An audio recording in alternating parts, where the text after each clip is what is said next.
আসসালামু আলাইকুম। কেমন আছেন আপনারা সবাই? আশা করছি আল্লাহর রহমতে অনেক অনেক ভালো আছেন। আমিও অনেক ভালো আছি।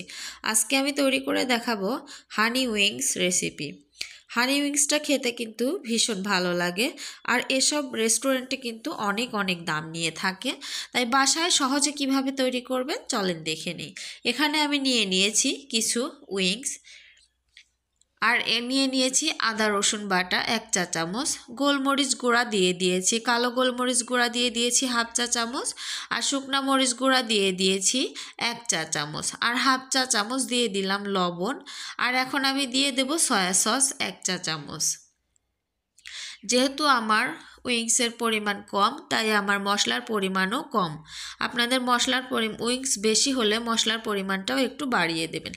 আমি মেখে সাইডে রেখে দিয়েছি। এখন আমি এখানে 1/2 কাপ নিয়ে নিলাম রোলার আটা, আর দিয়ে দিয়েছি 1/2 চামচ লবণ, 1 চা চামচ শুকনো মরিচের গুঁড়া। এখন আমি ম্যারিনেট করা উইংসগুলো আমি আটার মধ্যে একটু গড়িয়ে নিচ্ছি। গড়িয়ে আমি একটু পানির মধ্যে দিয়ে উঠিয়ে নিয়ে আবারও আটার মধ্যে একটু গড়িয়ে নিচ্ছি। আটাটা খুব সুন্দর করে চতুর্পাশে লাগিয়ে নিলাম। এক্সট্রা আটাগুলো একটু ঝেড়ে নিলাম। এখন আমি তেলে দিয়ে দিচ্ছি। আমি এই একই প্রসেসে সবগুলো উইংস রেডি করে এরকম করে তেলে দিয়ে ভেজে নেব। ঠিক আমরা যেমন ফ্রাই চিকেন তৈরি করি ওরকম করেই এটাও তৈরি করে নিতে হবে। ফার্স্টে একটু আটায় গড়িয়ে নিতে হবে, তারপরে একটু পানিতে চুবিয়ে উঠিয়ে নিয়ে আবারও আটায় গড়িয়ে নিতে হবে। নিয়ে এক্সট্রা আটাগুলো ঝেড়ে তেলের মধ্যে দিয়ে লো হিটে এটাকে একটু সময় নিয়ে সুন্দর করে ভেজে নিতে হবে। চুলার হিটটা যদি আমরা বাড়িয়ে দেই তাহলে দেখা যাবে কি যে উপরে আগেই কালার চলে আসছে আর ভিতরে কিন্তু কাঁচাই থেকে যাবে। আর যদি এটা লো হিটে করা যায় তাহলে কিন্তু ভিতরেও খুব ভালোভাবে কুকড হয়ে যাবে। আমি একটু সময় নিয়ে খুব সুন্দর করে আমি ভেজে উঠিয়ে নিলাম। দেখেন খুব সুন্দর কালার এসেছে। এখন আমি উইংসগুলো উঠিয়ে সাইডে রেখে দিয়েছি। একটা প্যানে আমি 1 টেবিল চামচ তেল দিয়ে দিলাম। আমি এখন সসটা রেডি করব। আমি তেলের মধ্যে দিয়ে দিলাম 1 চা-চামচ রসুন কুচি। রসুনটা হালকা একটু ভেজে নিয়ে একটু লালচে কালার করে একটু ভেজে নিয়ে আমি এখন দিয়ে দিচ্ছি 1 টেবিল চামচ টমেটো সস। এখানে আমি 2 চা-চামচ দিয়ে দিচ্ছি সয়া সস।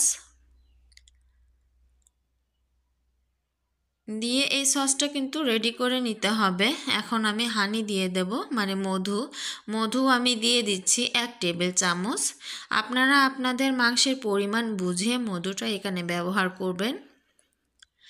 এখন এই সবগুলো উপকরণ একত্রে একটু সুন্দর করে নেড়ে চেড়ে একটু ফুটিয়ে নিতে হবে।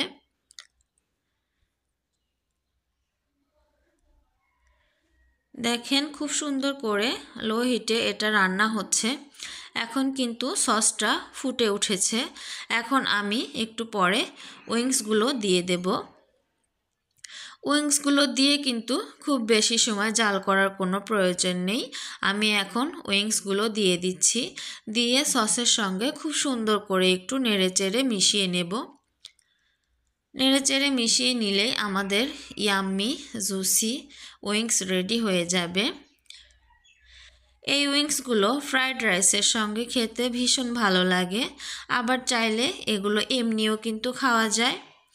আর এরকম করে তৈরি করে দিলে বাচ্চারা তো অনেক খুশি হয়ে যাবে আর খেতে ভীষণ ভালো লাগে। আশা করছি ভিডিওটি আপনাদের কাছে ভালো লেগেছে। আরও নতুন নতুন ভিডিও পাওয়ার জন্য চ্যানেলটি কিন্তু অবশ্যই সাবস্ক্রাইব করে রাখতে হবে, আর পাশে থাকা বেল বাটনটা কিন্তু প্রেস করে দিতে হবে। তাহলে নতুন নতুন ভিডিও ছাড়লে আপনাদের কাছে আগেই নোটিফিকেশন পৌঁছে যাবে। তো ভিডিওটি দেখার জন্য আন্তরিকভাবে ধন্যবাদ। আপনারা যে যেখানে আছেন সবাই ভালো থাকবেন, সুস্থ থাকবেন। আর আমার এই ভিডিওটি দেখে আপনাদের মূল্যবান মন্তব্য রেখে যাবেন। আপনাদের একটা লাইক আমাদের কাজে এগিয়ে যাওয়ার সাহস যোগায়। প্লিজ ভিডিও দেখা শুরু করলে একটা লাইক দিয়ে ভিডিওটি দেখা শুরু করবেন। তো সবাই ভালো থাকবেন। আল্লাহ হাফেজ।